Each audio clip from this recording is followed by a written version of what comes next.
ನಮಸ್ಕಾರ. ಮುಖ್ಯಾಂಶಗಳು. ದೇಶದೆಲ್ಲೆಡೆ ವಿಜಯ್ ದಿವಸ್ ಆಚರಣೆ. ರಾಷ್ಟ್ರಪತಿ, ಪ್ರಧಾನಿ ಸೇರಿ ಗಣ್ಯರಿಂದ ಹುತಾತ್ಮ ಯೋಧರಿಗೆ ಗೌರವ ನಮನ. ಭಾರತೀಯ ಸೇನಾಪಡೆಗೆ ಕರ್ನಾಟಕದ ಮಹತ್ವದ ಕೊಡುಗೆ. ಯೋಧರ ತ್ಯಾಗ, ಶೌರ್ಯ ಸ್ಮರಣೀಯ. ಮುಖ್ಯಮಂತ್ರಿ ಬಿಎಸ್ ಯಡಿಯೂರಪ್ಪ. ಪ್ರಧಾನಿ ನರೇಂದ್ರ ಮೋದಿ ಬ್ರಿಟನ್ ವಿದೇಶಾಂಗ ಕಾರ್ಯದರ್ಶಿ ಡಾಮಿನಿಕ್ ರಾಬ್ ಮಾತುಕತೆ. ಉಭಯ ದೇಶಗಳ ಕಾರ್ಯತಂತ್ರ ಸಹಭಾಗಿತ್ವ ಕುರಿತು ಚರ್ಚೆ. ಸಂವಹನ ತಂತ್ರಜ್ಞಾನದಲ್ಲಿ ಭಾರತ ಅಭೂತಪೂರ್ವ ಬೆಳವಣಿಗೆ. ಮನರಂಜನೆ, ದೂರಸಂಪರ್ಕ ಕ್ಷೇತ್ರಗಳಲ್ಲಿ ವಿಪುಲ ಅವಕಾಶ. ಪ್ರಕಾಶ್ ಜಾವಡೇಕರ್. ವಾರ್ತೆಗಳ ವಿವರ. ಭಾರತ ಪಾಕಿಸ್ತಾನ ನಡುವಿನ ಯುದ್ಧದ 50ನೇ ವರ್ಷಾಚರಣೆ ಅಂಗವಾಗಿ ದೇಶ ಸೇವೆಯಲ್ಲಿ ಹುತಾತ್ಮರಾದ ಭಾರತೀಯ ಸೈನಿಕರಿಗೆ ದೇಶಾದ್ಯಂತ ಇಂದು ಗೌರವ ನಮನ ಸಲ್ಲಿಸಲಾಗುತ್ತಿದೆ.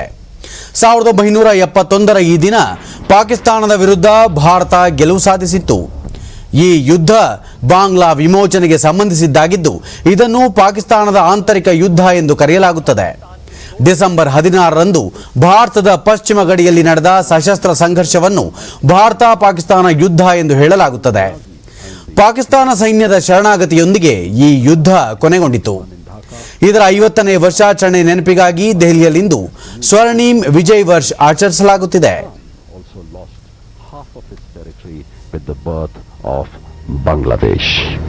आज की ये सुबह और इस कार्यक्रम का आरंभ हो ही चुका है और अब हम एक देख रहे हैं बड़ा सा जत्था, एक बड़ा सा कारवां 1971 भारत पाक युद्ध के अमर सेनानियों के सम्मान में माननीय प्रधानमंत्री पुष्प चक्र अर्पित करेंगे और यहां से वे बढ़ रहे हैं अमर जवान ज्योति की तरफ. तीनों सेनाओं के अध्यक्ष,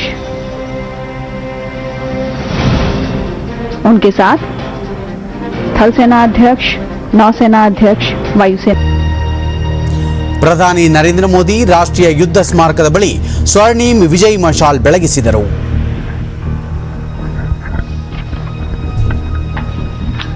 It is a matter of fact that the soldier is baptized by fire in battlefield. It is in the face of enemy that his character is put to test.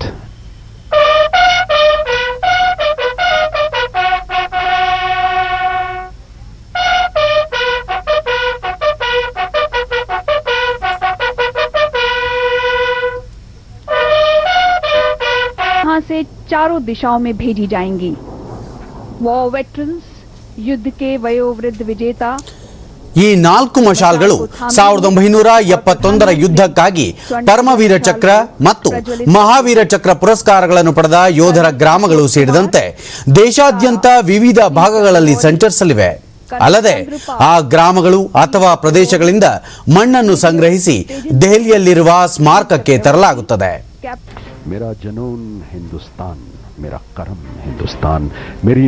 ಇದೇ ವೇಳೆ ರಾಷ್ಟ್ರೀಯ ಯುದ್ಧ ಸ್ಮಾರಕದ ಬಳಿ ಪುಷ್ಪಗುಚ್ಛವಿರಿಸಿದ ಪ್ರಧಾನಿ ಅವರು ಹುತಾತ್ಮ ಯೋಧರಿಗೆ ಶ್ರದ್ಧಾಂಜಲಿ ಸಲ್ಲಿಸಿದರು.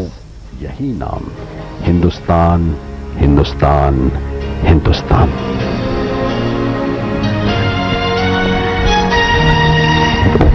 उन्नत, ये तो बस एक शुरुआत है, ये एक आगाज है स्वर्णिम विजय वर्ष के समारोह का. 1971 युद्ध में स्वर्णिम ರಕ್ಷಣಾ ಸಚಿವ ರಾಜನಾಥ್ ಸಿಂಗ್, 3 ಸೇನಾಪಡೆಗಳ ಮುಖ್ಯಸ್ಥರು ಹಾಗೂ ವಿವಿಧ ಸೇನಾ ಪ್ರಶಸ್ತಿಗಳ ಪುರಸ್ಕೃತರು, ಗಣ್ಯರು ಉಪಸ್ಥಿತರಿದ್ದರು. ये सुबह उन वीर सेनानियों के नाम हैं जिन्होंने हंसते हंसते अपनी जान पर खेलते हुए 1971 भारत पाक युद्ध में भारत को विजय दिलाई. माननीय प्रधानमंत्री श्री नरेंद्र मोदी राष्ट्रीय समर मेमोरियल से प्रस्थान करते हुए. ಕಾರ್ಯಕ್ರಮದ ವೇಳೆ ರಕ್ಷಣಾ ಸಚಿವರು ಸ್ವರ್ಣಿಮ್ ವಿಜಯ್ ವರ್ಷದ ನೆನಪಿಗಾಗಿ ಲಾಂಛನ ಅನಾವರಣಗೊಳಿಸಿದರು. ರಾಷ್ಟ್ರಾದ್ಯಂತ ಯೋಧರ ಶೌರ್ಯ ಸಾಹಸಗಳ ಸ್ಮರಣಾರ್ಥ ಕಾರ್ಯಕ್ರಮಗಳನ್ನು ಆಯೋಜಿಸಲಾಗಿದೆ ಎಂದು ರಕ್ಷಣಾ ಸಚಿವಾಲಯ ತಿಳಿಸಿದೆ. ಇದರ ಭಾಗವಾಗಿ ಬ್ಯಾಂಡ್ ಪ್ರದರ್ಶನಗಳು, ವಿಚಾರ ಸಂಕಿರಣಗಳು, ವಸ್ತು ಪ್ರದರ್ಶನ, ಇನ್ನಿತರೆ ಸಮಾವೇಶ ಮತ್ತು ಸಾಹಸ ಚಟುವಟಿಕೆಗಳಂತಹ ಕಾರ್ಯಕ್ರಮಗಳನ್ನು ಆಯೋಜಿಸಲಾಗಿದೆ. ರಾಜ್ಯದಲ್ಲೂ ವಿಜಯ್ ದಿನ ಆಚರಿಸಲಾಗುತ್ತಿದೆ.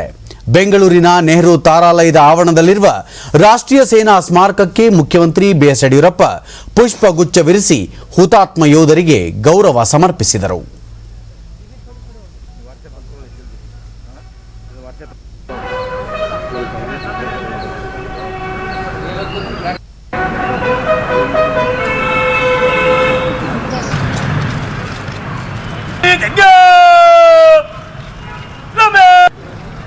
ಗೃಹ ಸಚಿವ ಬಸವರಾಜ ಬೊಮ್ಮಾಯಿ ಸೇರಿದಂತೆ ಅನೇಕ ಗಣ್ಯರು ಸೇನಾ ಸ್ಮಾರಕಕ್ಕೆ ಗೌರವ ನಮನ ಸಲ್ಲಿಸಿದರು.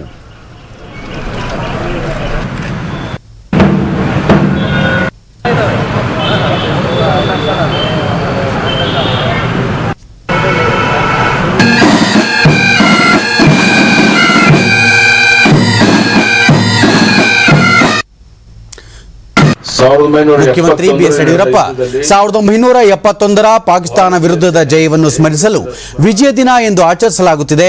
ಈ ಯುದ್ಧದಲ್ಲಿ ದೇಶದ 3,900 ಯೋಧರು ಪ್ರಾಣತ್ಯಾಗ ಮಾಡಿದ್ದು 10,000 ಯೋಧರು ಗಾಯಗೊಂಡಿದ್ದರು.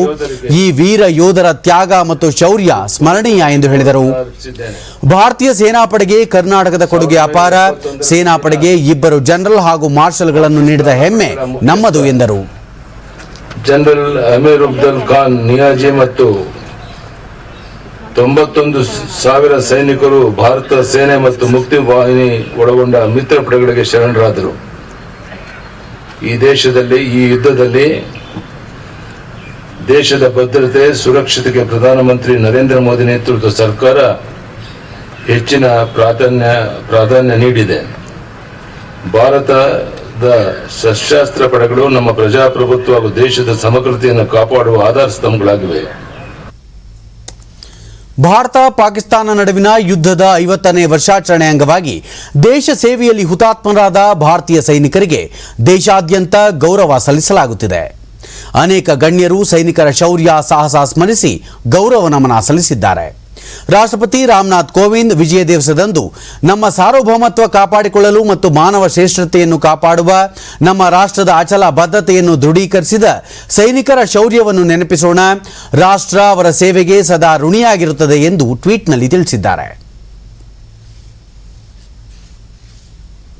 ಪ್ರಧಾನಿ ನರೇಂದ್ರ ಮೋದಿ 1971ರ ಯುದ್ಧದಲ್ಲಿ ರಾಷ್ಟ್ರಕ್ಕೆ ನಿರ್ಣಾಯಕ ಜಯ ತಂದುಕೊಟ್ಟ ನಮ್ಮ ಸಶಸ್ತ್ರ ಪಡೆಗಳ ಅಚಲ ಧೈರ್ಯವನ್ನು ವಿಜಯ್ ದಿವಸ್ನಲ್ಲಿ ನಾವು ನೆನಪಿಸಿಕೊಳ್ಳುತ್ತೇವೆ. ಈ ವಿಶೇಷ ವಿಜಯ್ ದಿವಸ್ ರಾಷ್ಟ್ರೀಯ ಯುದ್ಧ ಸ್ಮಾರಕದಲ್ಲಿ ಸ್ವರ್ಣೀಮ್ ವಿಜಯ್ ಮಶಾಲ್ ಬೆಳಗಿಸುವ ಗೌರವ ತಂದುಕೊಟ್ಟಿದೆ ಎಂದು ಟ್ವೀಟ್ ಮಾಡಿದ್ದಾರೆ.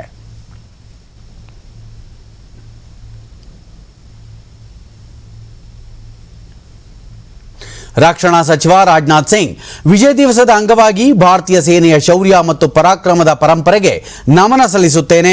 1971ರ ಯುದ್ಧದಲ್ಲಿ ಶೌರ್ಯದಿಂದ ಹೋರಾಡಿ ಭಾರತಕ್ಕೆ ಗೆಲುವು ತಂದುಕೊಟ್ಟು ಪ್ರಾಣವನ್ನೇ ಅರ್ಪಿಸಿದ ಹುತಾತ್ಮ ಯೋಧರ ಸೇವೆಯನ್ನು ದೇಶ ಸದಾ ಸ್ಮರಿಸುತ್ತದೆ ಎಂದು ಟ್ವೀಟ್ನಲ್ಲಿ ತಿಳಿಸಿದ್ದಾರೆ.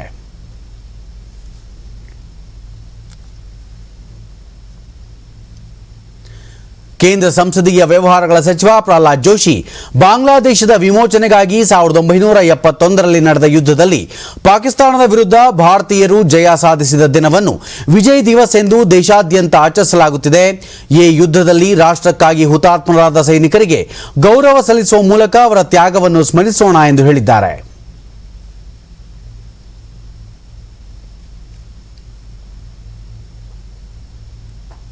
ಕೇಂದ್ರ ಗೃಹ ಸಚಿವ ಅಮಿತ್ ಶಾ 1971ನೇ ಸಾಲಿನ ಈ ದಿನ ಭಾರತೀಯ ಸೇನೆ ತನ್ನ ಅದಮ್ಯ ಧೈರ್ಯ ಮತ್ತು ಶೌರ್ಯದಿಂದ ವಿಶ್ವ ಭೂಪಟದಲ್ಲಿ ಐತಿಹಾಸಿಕ ಬದಲಾವಣೆ ತಂದಿದ್ದು ಮಾನವ ಸ್ವಾತಂತ್ರ್ಯದ ಸಾರ್ವತ್ರಿಕ ಮೌಲ್ಯಗಳನ್ನು ರಕ್ಷಿಸಿದೆ.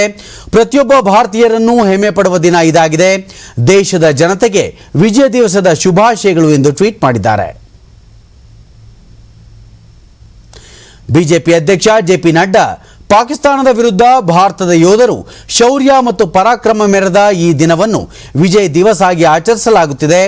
ಭಾರತ ಮಾತೆಯ ರಕ್ಷಣೆಯಲ್ಲಿ ತ್ಯಾಗ ಬಲಿದಾನಗೈದ ಎಲ್ಲ ಯೋಧರಿಗೆ ಕೋಟಿ ಕೋಟಿ ನಮನಗಳು ಎಂದು ತಮ್ಮ ಸಂದೇಶದಲ್ಲಿ ಹೇಳಿದ್ದಾರೆ.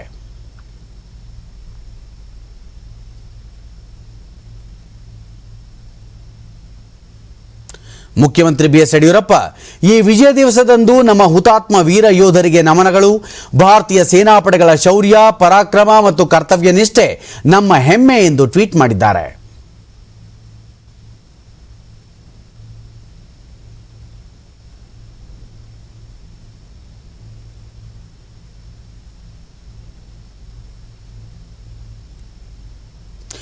ಬಿಜೆಪಿ ರಾಜ್ಯಾಧ್ಯಕ್ಷ ನಳಿನ್ ಕುಮಾರ್ ಕಟೀಲ್ 1971ರಲ್ಲಿ ಬಾಂಗ್ಲಾದೇಶದ ವಿಮೋಚನಾ ಸಂದರ್ಭದಲ್ಲಿ ಶೌರ್ಯ ಸಾಹಸ ಮೆರೆದ ನಮ್ಮ ವೀರ ಯೋಧರ ತ್ಯಾಗ ಬಲಿದಾನವನ್ನು ನಾವೆಲ್ಲರೂ ಸ್ಮರಿಸೋಣ, ಅವರ ಸಾಹಸಕ್ಕೆ ಗೌರವ ನಮನಗಳು ಎಂದು ಟ್ವೀಟ್ನಲ್ಲಿ ತಿಳಿಸಿದ್ದಾರೆ.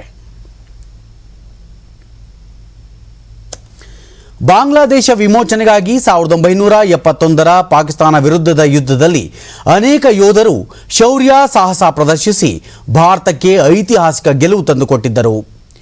ಈ ಒಂದು ದೇಶ ಸೇವೆಯಲ್ಲಿ ಹೋರಾಡಿದ ದಾವಣಗೆರೆಯ ಯೋಧ ಹಾಗೂ ಶುಶ್ರೂಷಕ ಕುಮಾರ್ ಡಿಡಿ ನ್ಯೂಸ್ನೊಂದಿಗೆ ತಮ್ಮ ಅನುಭವ ಹಂಚಿಕೊಂಡಿದ್ದಾರೆ. ಯುದ್ಧ ಭೂಮಿ ನೋಡಲು ಕ್ರೂರವಾಗಿದ್ದು ಗಾಯಾಳು ಸೈನಿಕರಿಗೆ ಹಾಗೂ ಹಳ್ಳಿಯ ಜನರಿಗೆ ಉತ್ತಮ ಚಿಕಿತ್ಸೆ ನೀಡುವ ಕಾರ್ಯ ಮಾಡುತ್ತಿದ್ದೆ.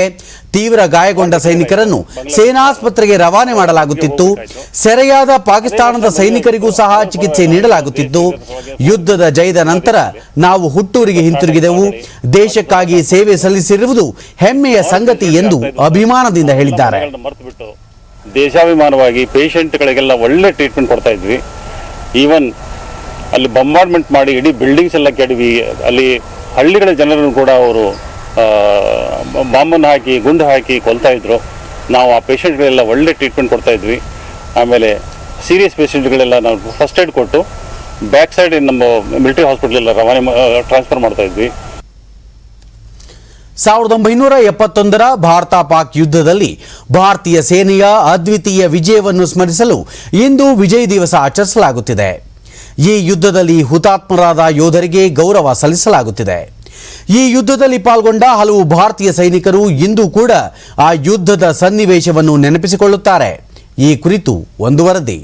ಯುದ್ಧವೆಂದರೆ ಸೈನಿಕರಿಗೆ ಹಬ್ಬವಿದ್ದಂತೆ. ಅದರಲ್ಲೂ ಪಾಕಿಸ್ತಾನದೊಂದಿಗಿನ ಯುದ್ಧ ಭಾರತೀಯ ಸೈನಿಕರ ಸಾಹಸ ಮರೆಯಲಾಗದ ಯಶೋಗಾಥೆ. 1971ರ ಡಿಸೆಂಬರ್ 3ರಂದು ಭಾರತ ಮತ್ತು ಪಾಕಿಸ್ತಾನ ನಡುವೆ ನಡೆದ ಯುದ್ಧ ಪಾಕಿಸ್ತಾನ ಸೇನೆಯ ಶರಣಾಗತಿಯೊಂದಿಗೆ ಕೊನೆಗೊಂಡಿತು.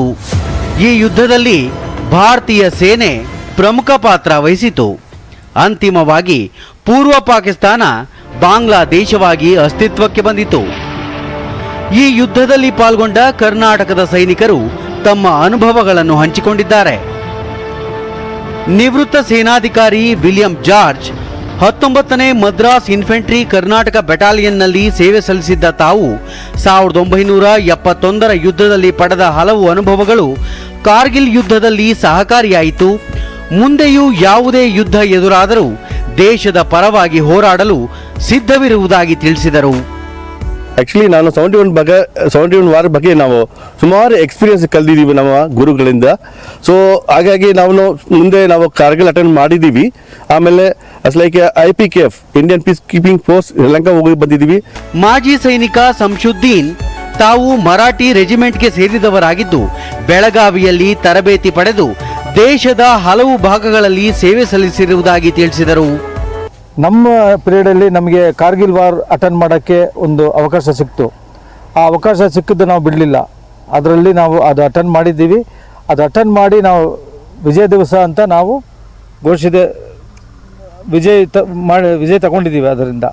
ಹಾಗಾಗಿ ನಮ್ಮ 560 ಸೈನಿಕರು ಆ ಕಾರ್ಗಿಲ್ ವಾರಲ್ಲಿ ನಾವು ಕಳ್ಕೊಂಡಿದ್ದೀವಿ. ಕರ್ನಲ್ PV ಹರಿ 1971ರ ಬಾಂಗ್ಲಾ ಯುದ್ಧದಲ್ಲಿ ಭಾರತೀಯ ಸೇನೆ ಜಯಗಳಿಸಿ ಪೂರ್ವ ಪಾಕಿಸ್ತಾನವನ್ನು ಬಾಂಗ್ಲಾದೇಶ ಎಂದು ವಿಭಜಿಸಿತು. ಈ ವೇಳೆ ಪಾಕಿಸ್ತಾನದ 99,000 ಸೈನಿಕರನ್ನು ಯುದ್ಧ ಕೈದಿಗಳಾಗಿ ಮಾಡಲಾಗಿತ್ತು ಎಂದು ಸ್ಮರಿಸಿದರು. 1971 ಡಿಸೆಂಬರ್ 3ಕ್ಕೆ ಈ ವಾರ್ ಕಮೆನ್ಸ್ ಆಗಿತ್ತು. ನಮ್ಮ ಇಂಡಿಯನ್ ಬಾರ್ಡರ್ಸ್ಗಳ ಮೇಲೆ, ಇಂಡಿಯನ್ ಸಿಟೀಸ್ ಮೇಲೆ ಏರಿಯಲ್ ಬಾಂಬ್ಸ್ ಹಾಕಿದರು. ಏರ್ ಸ್ಟ್ರೈಕ್ ಆಗಿತ್ತು. ಆನಂತರ ಹೋಸ್ಟಿಲಿಟಿ ಶುರುವಾಯಿತು. ಮಾಜಿ ಸೈನಿಕ ಬಸವರಾಜು ಸೇನೆಯಲ್ಲಿ ಸೇವೆ ಸಲ್ಲಿಸಿರುವುದು ಹೆಮ್ಮೆಯ ವಿಷಯವಾಗಿದ್ದು ಉತ್ಸಾಹಿಗಳಾಗಿದ್ದ ಸೈನಿಕರೆಲ್ಲರೂ ಸಕಲ ಸಿದ್ಧತೆಗಳೊಂದಿಗೆ ಯುದ್ಧದಲ್ಲಿ ಭಾಗವಹಿಸಿದ್ದಾಗಿ ನೆನಪಿಸಿಕೊಂಡರು. ಆ ಸಂದರ್ಭದಲ್ಲಿ ದೇಶವನ್ನು ಗೆಲ್ಲಿಸುವುದು ನಮ್ಮ ಮುಖ್ಯ ಗುರಿಯಾಗಿತ್ತು ಎಂದು ಹೆಮ್ಮೆಯಿಂದ ಹೇಳುತ್ತಾರೆ. ಆವಾಗ ಇದು ವಾರ ಸ್ಟಾರ್ಟ್ ಆಗುತ್ತೆ ಬಂತು. 71 ಮಾರ್ಚ್ 15ರ ಮೇಲೆ ಇದು ಸ್ಟಾರ್ಟ್ ಆಯಿತು. ಆಗ ನಾವು ಕೂಡ ನಮ್ಮನ್ನೆಲ್ಲನೂ ಅವರಿಗೆ ಕಳಿಸಿದ್ರು. ಈಗ ಈ ಥರ ನೀವು ಸುಮ್ಮನೆ ಕಮ್ಯುನಿಕೇಷನ್ ಕೊಡಬೇಕು. ಯಾವುದೇ ಒಂದು ಯುದ್ಧಕ್ಕೆ ನಾವು ಹೋಗ್ಬೇಕಾದ್ರೆ ಎಲ್ಲ ಸಮಸ್ಯೆ ಮಾಡ್ಕೊಂಡಿರ್ಬೇಕು. ಮಾಜಿ ಸೈನಿಕ ಕೆ ಚಂದ್ರಪ್ಪ ಬಡ ಕುಟುಂಬದಲ್ಲಿ ಜನಿಸಿದ್ದ ತಾವು ಸಂಕಷ್ಟಗಳ ನಡುವೆಯೇ ಸೇನೆಗೆ ಸೇರಿ 29 ವರ್ಷಗಳ ಕಾಲ ಸೇವೆ ಸಲ್ಲಿಸಿದ್ದು, ಪಾಕಿಸ್ತಾನ ವಿರುದ್ಧದ ಯುದ್ಧ ಘೋಷಣೆಯಾದ ಸಂದರ್ಭದಲ್ಲಿ ದೇಶದ ಜನತೆ ಸೈನಿಕರಿಗೆ ಸಕಲ ಗೌರವ ನೀಡುವುದರ ಜೊತೆಗೆ ಪ್ರೀತಿ ತೋರುವ ಮೂಲಕ ಉತ್ತೇಜನ ನೀಡಿದರು. ಜೀವದಾಸೆ ಬಿಟ್ಟು ದೇಶದ ವಿಜಯಕ್ಕಾಗಿ ಹೋರಾಟ ಮಾಡಿದ್ದು ತಮಗೆ ಹೆಮ್ಮೆಯ ವಿಷಯವಾಗಿದೆ ಎಂದು ಹೇಳಿದರು. ಪಾಕಿಸ್ತಾನದ ಸೈನ್ಯ ಯುದ್ಧಕ್ಕೆ ರೆಡಿಯಾಗಿದೆ. ಅದರಿಂದ ತಾವು ತುರಂತ ತಮ್ಮ ಯೂನಿಟ್ಗಳಿಗೆ ಬರಬೇಕು ಅಂತ ಆದೇಶ ಬಂತು. ಆದೇಶ ಬಂದಾಗ ಮನೆಯವರೆಲ್ಲರೂ ದುಃಖ ಆದರೂ ಸಹ ನಾನು ಸೇನೆಗೆ ಸೇರೆ ಆಗಿದೆ. ಅದರಿಂದ ದ್ಯುತಿಗೆಡದೆ. ಮಾಜಿ ಸೈನಿಕ ವರ್ಧ ಕೃಷ್ಣ ಸೇನೆಯ ವೈರ್ಲೆಸ್ ವಿಭಾಗದಲ್ಲಿ ಕರ್ತವ್ಯ ನಿರ್ವಹಿಸುತ್ತಿದ್ದ ತಮಗೆ ಯುದ್ಧದ ಸಂದರ್ಭದಲ್ಲಿ ರಹಸ್ಯ ವಿಭಾಗದಲ್ಲಿ ಕಾರ್ಯನಿರ್ವಹಿಸುವ ಅವಕಾಶ ಸಿಕ್ಕಿದ್ದು ಹೆಮ್ಮೆಯ ವಿಷಯ. ಜೀವದ ಹಂಗು ತೊರೆದು ಯುದ್ಧದಲ್ಲಿ ಜಯ ಸಾಧಿಸಬೇಕೆಂಬುದು ನಮ್ಮೆಲ್ಲರ ಮುಖ್ಯ ಗುರಿಯಾಗಿತ್ತು ಎಂದು ತಿಳಿಸಿದರು. उस वक्त मैं वायरलेस ऑपरेटर था 71 में, और उसमें काम करने का मेरे को अच्छा मौका मिला. रेडियो सेट PRC 25 नाम का एक सेट था, वो कम्युनिकेशन करते रहे. ಮತ್ತೋರ್ವ ಮಾಜಿ ಸೈನಿಕ ಚಂದ್ರಶೇಖರ್ ಪಾಕಿಸ್ತಾನ ವಿರುದ್ಧದ ಯುದ್ಧದಲ್ಲಿ ಭಾಗಿಯಾಗಿ ವಿಜಯ ಸಾಧಿಸಿದ್ದು ತಮ್ಮ ಜೀವಮಾನದಲ್ಲೇ ಹೆಮ್ಮೆ ಪಡುವಂತಹ ವಿಷಯವಾಗಿದೆ. ಹಲವಾರು ಸಾವು ನೋವುಗಳ ನಡುವೆ ಯುದ್ಧ ಗೆದ್ದಿದ್ದು ಐತಿಹಾಸಿಕ ದಾಖಲೆಯಾಗಿದೆ ಎಂದು ಯುದ್ಧದ ದಿನಗಳನ್ನು ಮೆಲುಕು ಹಾಕಿದರು. ಬ್ರಿಗೇಡ್ ಸಿಗ್ನಲ್ ಕಂಪನಿನಲ್ಲಿ ಇದ್ದೆ. ಅಲ್ಲಿ ಒಂದು ಬ್ರಾಡ್ಕಾಸ್ಟಿಂಗ್ ಸ್ಟೇಷನ್ ಇತ್ತು. ಆ ಬ್ರಾಡ್ಕಾಸ್ಟಿಂಗ್ ಸ್ಟೇಷನ್ ಇನ್ಚಾರ್ಜ್ ಆಗಿದ್ದೆ. ಅಲ್ಲಿ ಏನಂದರೆ ನಮಗೆ ಆರ್ಮಿ ಹೆಡ್ ಕ್ವಾರ್ಟರ್ಸಿಂದ ನಮಗೆ ಪ್ಲೇಟ್ಸ್ ಬರ್ತಿತ್ತು. ಆರ್ಮಿ ಬಗ್ಗೆ, ಇಂಡಿಯನ್ ಆರ್ಮಿ ಆಕ್ಟಿವಿಟೀಸ್ ಬಗ್ಗೆ ನಾವು ಅದನ್ನು.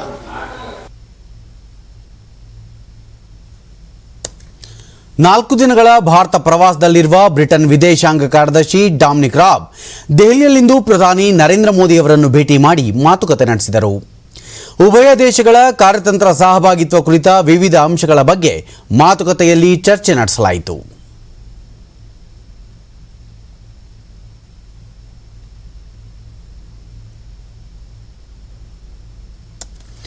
ಭಾರತೀಯ ಕೈಗಾರಿಕಾ ಒಕ್ಕೂಟ CII 9ನೇ ಆವೃತ್ತಿಯ ಬಿಗ್ ಪಿಕ್ಚರ್ ಸಮಿಟ್ 2020 ಸಮಾವೇಶವನ್ನು ವರ್ಚುವಲ್ ವಿಧಾನದಲ್ಲಿ ಆಯೋಜಿಸಿದೆ. ಗ್ರಾಹಕರ ಅನುಭವಗಳಿಗೆ ಹೊಸ ಆಯಾಮ ನೀಡಲು ಕ್ರಿಯಾತ್ಮಕತೆ, ತಂತ್ರಜ್ಞಾನ ಹಾಗೂ ಆವಿಷ್ಕಾರ ಈ ಸಮಾವೇಶದ ಘೋಷವಾಕ್ಯವಾಗಿದೆ.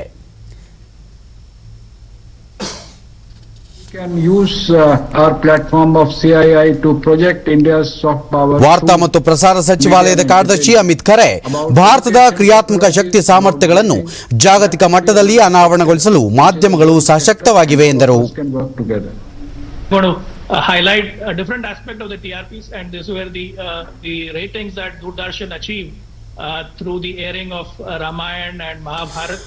ಪ್ರಸಾರ ಭಾರತಿ ಸಿಇಒ ಶಶಿಶೇಖರ್ ವೆಂಪತಿ ಕೊರೋನಾ ಸಾಂಕ್ರಾಮಿಕ ಸಂಕಷ್ಟದ ಸಮಯದಲ್ಲಿ ದೂರದರ್ಶನ ಹಾಗೂ ಆಕಾಶವಾಣಿ ಶಿಕ್ಷಣ ವಲಯದಲ್ಲಿ ಮಹತ್ವದ ಪಾತ್ರ ನಿರ್ವಹಿಸಿವೆ ಎಂದು ನುಡಿದರು. Family content and the public channels continue to be the channels that bring families together. The period also saw a very interesting aspect of what is unique about public broadcasting in India. When schools were closed, universities shut, the channels of Doordarshan and the stations of All India Radio started carrying educational classes across states. But even Cairns Festival 75 years will have special pavilion there. ವಾರ್ತಾ ಮತ್ತು ಪ್ರಸಾರ ಖಾತೆ ಸಚಿವ ಪ್ರಕಾಶ್ ಜಾವಡೇಕರ್ ಸಂವಹನ ಹಾಗೂ ತಂತ್ರಜ್ಞಾನ ಕ್ಷೇತ್ರದಲ್ಲಿ ಭಾರತ ಅಪೂರ್ವ ಬೆಳವಣಿಗೆ ಸಾಧಿಸಿರುವ ದೇಶವಾಗಿದೆ. ಎಲ್ಲಾ ರೀತಿಯ ಮನರಂಜನೆ ಹಾಗೂ ದೂರಸಂಪರ್ಕ ಕ್ಷೇತ್ರಗಳಲ್ಲಿ ವಿಪುಲ ಅವಕಾಶಗಳಿವೆ ಎಂದರು. Toronto Film Festival held in September this year, and India will host a global media and film summit next year.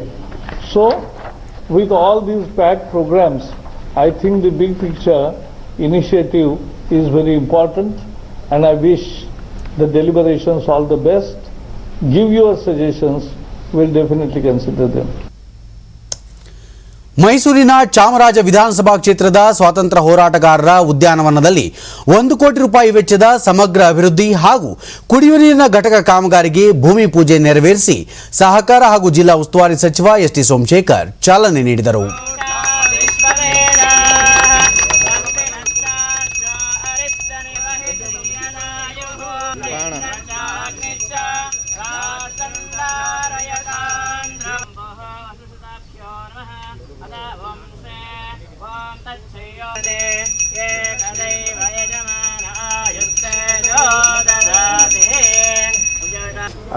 ನಂತರ ಸುದ್ದಿಗಾರರೊಂದಿಗೆ ಅವರು ಮುಂದಿನ ದಿನಗಳಲ್ಲಿ ಮತ್ತಷ್ಟು ಅಭಿವೃದ್ಧಿ ಕಾರ್ಯಗಳನ್ನು ಕೈಗೊಳ್ಳಲಾಗುವುದು ಎಂದರು. ಬೇಕು ಅಂತಕ್ಕಂಥದ್ದು ಕಾರ್ಪೊರೇಟರ್ ಪ್ಲಸ್ ಶಾಸಕರು ಹೇಳಿದ್ದಾರೆ, ಕಮಿಷನರ್ ಕೂಡ ಇಲ್ಲೇ ಇದ್ದಾರೆ, ಅವರಿಗೆ ಮಾಹಿತಿ ಕೊಟ್ಟು ಸ್ವಲ್ಪ ಶಾರ್ಟೇಜ್ ಆದರೆ ಅದಕ್ಕೆ ಅನುದಾನವನ್ನು ಇನ್ನೂ ಒದಗಿಸಿ ಅಂತ ಹೇಳ್ತಕ್ಕಂಥದ್ದನ್ನು ಮಾಡ್ತೀವಿ. ದೇಶದಲ್ಲಿ ಆರ್ಥಿಕವಾಗಿ ಹಿಂದುಳಿದ ಎಲ್ಲ ಸಮುದಾಯದ ಬಡವರಿಗೆ 10% ಮೀಸಲಾತಿ ನೀಡಲು ಕೇಂದ್ರ ಸರ್ಕಾರ ನಿರ್ಧರಿಸಿದೆ ಎಂದು ಬಿಜೆಪಿ ರಾಷ್ಟ್ರೀಯ ಹಿಂದುಳಿದ ಮೋರ್ಚಾ ಅಧ್ಯಕ್ಷ ಲಕ್ಷ್ಮಣ್ ರಾವ್ ಮೈಸೂರಿನಲ್ಲಿಂದು ತಿಳಿಸಿದ್ದಾರೆ. ಕೇಂದ್ರದಲ್ಲಿ ಪ್ರಧಾನಿ ನರೇಂದ್ರ ಮೋದಿ ನೇತೃತ್ವದಲ್ಲಿ ಬಿಜೆಪಿ ಸರ್ಕಾರ ಅಧಿಕಾರಕ್ಕೆ ಬಂದ ನಂತರ ಹಿಂದುಳಿದ ವರ್ಗಗಳ ಅಭಿವೃದ್ಧಿಗೆ ಹೆಚ್ಚಿನ ಒತ್ತು ನೀಡಲಾಗುತ್ತಿದೆ. ಅದರಲ್ಲೂ ಮೀನುಗಾರಿಕೆ ಸಮುದಾಯದವರಿಗೆ ವಿಶೇಷ ಸವಲತ್ತು ನೀಡಲಾಗಿದೆ ಎಂದು ಅವರು ತಿಳಿಸಿದರು. ರೈತರ ಆರ್ಥಿಕ ಸ್ಥಿತಿ ಉತ್ತಮಗೊಳಿಸಲು ಕೇಂದ್ರ ಸರ್ಕಾರ ಪ್ರಮುಖ ಹೆಜ್ಜೆಯನ್ನಿಡುತ್ತಿದೆ. ಹೊಸ ಕೃಷಿ ನೀತಿಯಿಂದ ಜಾಗತಿಕವಾಗಿ ರೈತರು ಆರ್ಥಿಕವಾಗಿ ಲಾಭ ಗಳಿಸಲು ಸಾಧ್ಯವಾಗಲಿದೆ. ಆದರೆ ಕಾಂಗ್ರೆಸ್ ಸೇರಿದಂತೆ ಪ್ರತಿಪಕ್ಷಗಳು ರೈತರನ್ನು ದಿಕ್ಕು ತಪ್ಪಿಸುವ ಕೆಲಸ ಮಾಡುತ್ತಿವೆ ಎಂದು ಅವರು ಆರೋಪಿಸಿದರು. Booth level to national level and 2 days conference of Karnataka OBC Morcha are being taking place in Mysore. Today it's a full-fledged executive. Apart from this OBC issues, we BJP OBC Morcha would like to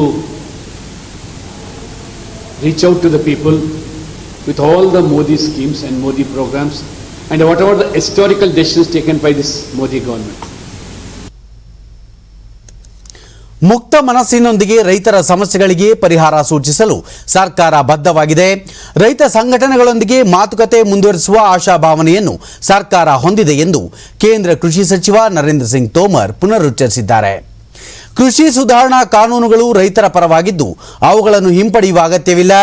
ಎಪಿಎಂಸಿಗಳಲ್ಲಿ ರೈತರ ಹಿತ ಕಾಪಾಡಲು ಪಂಚಾಯತ್ಗಳ ಮುಖಂಡರಿಗೆ ಉಸ್ತುವಾರಿ ನೀಡುವ ಕುರಿತು ಸಲಹೆ ಕೇಳಿಬಂದಿದ್ದು ಈ ಕುರಿತು ಪರಿಶೀಲಿಸಲಾಗುವುದು ಎಂದು ದೆಹಲಿಯಲ್ಲಿ ಅವರು ತಿಳಿಸಿದ್ದಾರೆ.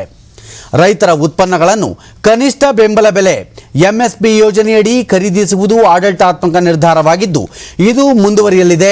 ನೂತನ ಕೃಷಿ ಸುಧಾರಣಾ ಕಾನೂನುಗಳಿಂದ ರೈತ ಸಮೂಹಕ್ಕೆ ಅನುಕೂಲವಾಗಲಿದೆ ಎಂದು ತಿಳಿಸಿದ ನರೇಂದ್ರ ಸಿಂಗ್ ತೋಮರ್, ಎಂಎಸ್ಪಿಯನ್ನು ಕಾನೂನಾತ್ಮಕಗೊಳಿಸಬೇಕು ಮತ್ತು ಯಾವುದೇ ವ್ಯಕ್ತಿ ಕನಿಷ್ಠ ಬೆಂಬಲ ಬೆಲೆಗಿಂತ ತನ್ನ ಉತ್ಪನ್ನಗಳನ್ನು ಕಡಿಮೆ ದರದಲ್ಲಿ ಮಾರಾಟ ಮಾಡಿದಲ್ಲಿ ದಂಡ ವಿಧಿಸುವ ಬಗ್ಗೆ ಸಲಹೆ ನೀಡಲಾಗಿದೆ ಎಂದು ತಿಳಿಸಿದರು.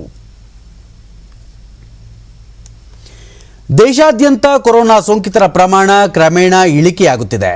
ಕಳೆದ 24 ಗಂಟೆಗಳಲ್ಲಿ 26,382 ಕೊರೋನಾ ಸೋಂಕು ಪ್ರಕರಣಗಳು ಪತ್ತೆಯಾಗಿದ್ದು ಒಟ್ಟು ಸೋಂಕಿತರ ಸಂಖ್ಯೆ 99,32,548ಕ್ಕೆ ಏರಿಕೆಯಾಗಿದೆ. ಸೋಂಕಿತರ ಚೇತರಿಕೆ ಪ್ರಮಾಣದಲ್ಲಿ ಏರಿಕೆಯಾಗುತ್ತಿದೆ. ನಿನ್ನೆ 33,813 ಮಂದಿ ಆಸ್ಪತ್ರೆಗಳಿಂದ ಬಿಡುಗಡೆಯಾಗಿದ್ದು ಒಟ್ಟು 94,56,449 ಸೋಂಕಿತರು ಗುಣಮುಖರಾಗಿದ್ದಾರೆ. ಇದರೊಂದಿಗೆ ಚೇತರಿಕೆ ಪ್ರಮಾಣ 95.21ಕ್ಕೆ ಹೆಚ್ಚಳವಾಗಿದೆ. ಇದುವರೆಗೂ ಒಟ್ಟು 1,44,096 ಮಂದಿ ಸಾವನ್ನಪ್ಪಿದ್ದಾರೆ. ಮರಣ ದರ 1.45ಕ್ಕೆ ತಗ್ಗಿದೆ. 3,32,002 ಮಂದಿ ವಿವಿಧ ಆಸ್ಪತ್ರೆಗಳಲ್ಲಿ ಚಿಕಿತ್ಸೆ ಪಡೆಯುತ್ತಿದ್ದು ಸಕ್ರಿಯ ಪ್ರಕರಣಗಳ ಸಂಖ್ಯೆ 3.34ಕ್ಕೆ ಇಳಿಕೆಯಾಗಿದೆ. ದೇಶದಲ್ಲಿ ಕೊರೋನಾ ಸೋಂಕಿತರ ಪರೀಕ್ಷಾ ಸಾಮರ್ಥ್ಯದಲ್ಲಿ ಗಣನೀಯ ಪ್ರಮಾಣದಲ್ಲಿ ಹೆಚ್ಚಳವಾಗುತ್ತಿದೆ. ಇದುವರೆಗೆ 15,66,46,280 ಮಾದರಿಗಳ ಪರೀಕ್ಷೆ ನಡೆಸಲಾಗಿದೆ ಎಂದು ಭಾರತೀಯ ವೈದ್ಯಕೀಯ ಸಂಶೋಧನಾ ಸಂಸ್ಥೆ ಐಸಿಎಂಆರ್ ತಿಳಿಸಿದೆ. ಸರ್ಕಾರಿ ಹಾಗೂ ಖಾಸಗಿ ಪ್ರಯೋಗಾಲಯಗಳು ಸೇರಿದಂತೆ ನಿನ್ನೆ ಒಂದೇ ದಿನ 10,85,625 ಕೊರೋನಾ ಸೋಂಕಿತರ ಪರೀಕ್ಷೆ ನಡೆಸಲಾಗಿದೆ ಎಂದು ಐಸಿಎಂಆರ್ ತಿಳಿಸಿದೆ.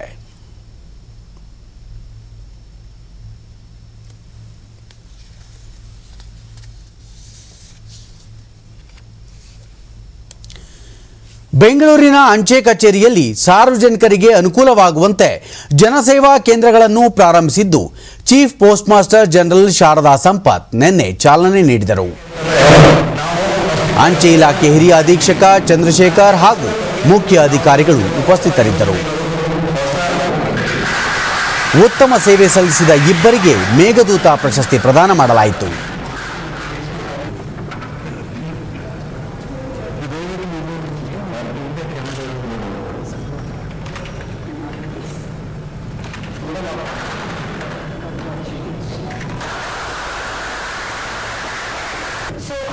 ಶಾರದಾ ಸಂಪತ್ ಈ ಜನಸೇವಾ ಕೇಂದ್ರದಲ್ಲಿ ಸರ್ಕಾರದ 73 ಸೌಲಭ್ಯಗಳನ್ನು ಸಾರ್ವಜನಿಕರು ಪಡೆಯಬಹುದಾಗಿದೆ. ದೇಶದ 10,000 ರಾಜ್ಯದ 851 ಅಂಚೆ ಕಚೇರಿಗಳಲ್ಲಿ ಈ ಸೌಲಭ್ಯ ಲಭ್ಯವಿದೆ. ಪಾರ್ಸಲ್ಗಳನ್ನು ಕಳುಹಿಸಲು ಸ್ಮಾರ್ಟ್ ಪೋಸ್ಟ್ ಕಿಯೋಸ್ಕ್ಗಳನ್ನು ಪ್ರಾರಂಭಿಸಲು ಚಿಂತನೆ ನಡೆಸಲಾಗಿದೆ ಎಂದು ತಿಳಿಸಿದರು.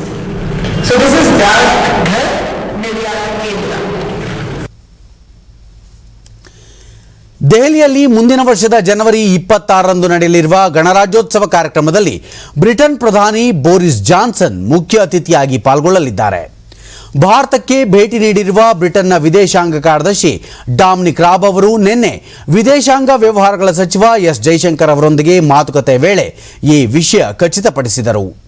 ಗಣರಾಜ್ಯೋತ್ಸವ ಪರೇಡ್ನಲ್ಲಿ ಪಾಲ್ಗೊಳ್ಳುವಂತೆ ಭಾರತ ಮಾಡಿಕೊಂಡಿದ್ದ ಮನವಿಗೆ ಬೋರಿಸ್ ಜಾನ್ಸನ್ ಸಮ್ಮತಿ ಸೂಚಿಸಿದ್ದಾರೆ ಎಂದು ಅವರು ಹೇಳಿದ್ದಾರೆ. ಜಮ್ಮು ಕಾಶ್ಮೀರದಲ್ಲಿ 7ನೇ ಹಂತದ ಅಭಿವೃದ್ಧಿ ಮಂಡಳಿಗಳ ಚುನಾವಣೆಗೆ ಮತದಾನ ಪ್ರಗತಿಯಲ್ಲಿದೆ. ಈ ಹಂತದಲ್ಲಿ 31 ಜಿಲ್ಲಾ ಅಭಿವೃದ್ಧಿ ಮಂಡಳಿ ಕ್ಷೇತ್ರಗಳಿಗೆ ಚುನಾವಣೆ ನಡೆಯುತ್ತಿದೆ. ಈ ಪೈಕಿ ಕಾಶ್ಮೀರ ವಿಭಾಗದಲ್ಲಿ 13, ಜಮ್ಮು ವಿಭಾಗದ 18 ಕ್ಷೇತ್ರಗಳಿಗೆ ಮತದಾನ ನಡೆಯುತ್ತಿದೆ. ತೀವ್ರ ಚಳಿ ಹಾಗೂ ವ್ಯಾಪಕ ಭದ್ರತಾ ವ್ಯವಸ್ಥೆಯ ನಡುವೆ ಬೆಳಗ್ಗೆ 7 ಗಂಟೆಯಿಂದ ಆರಂಭವಾಗಿರುವ ಮತದಾನ ಅಪರಾಹ್ನ 2 ಗಂಟೆಯವರೆಗೆ ಮುಂದುವರಿಯಲಿದೆ. ಕಾಶ್ಮೀರದ 13 ಕ್ಷೇತ್ರಗಳಲ್ಲಿ 148 ಅಭ್ಯರ್ಥಿಗಳು, ಜಮ್ಮುವಿನ 18 ಕ್ಷೇತ್ರಗಳಲ್ಲಿ 150 ಅಭ್ಯರ್ಥಿಗಳು ಕಣದಲ್ಲಿದ್ದಾರೆ. ಒಟ್ಟು 7 ಲಕ್ಷ ಮತದಾರರು ತಮ್ಮ ಮತದಾನದ ಹಕ್ಕು ಚಲಾಯಿಸಲು ಅರ್ಹತೆ ಪಡೆದುಕೊಂಡಿದ್ದಾರೆ. ಸುಗಮ ಮತದಾನಕ್ಕಾಗಿ 1852 ಮತಗಟ್ಟೆಗಳನ್ನು 2 ವಿಭಾಗಗಳಲ್ಲಿ ಸ್ಥಾಪಿಸಲಾಗಿದೆ.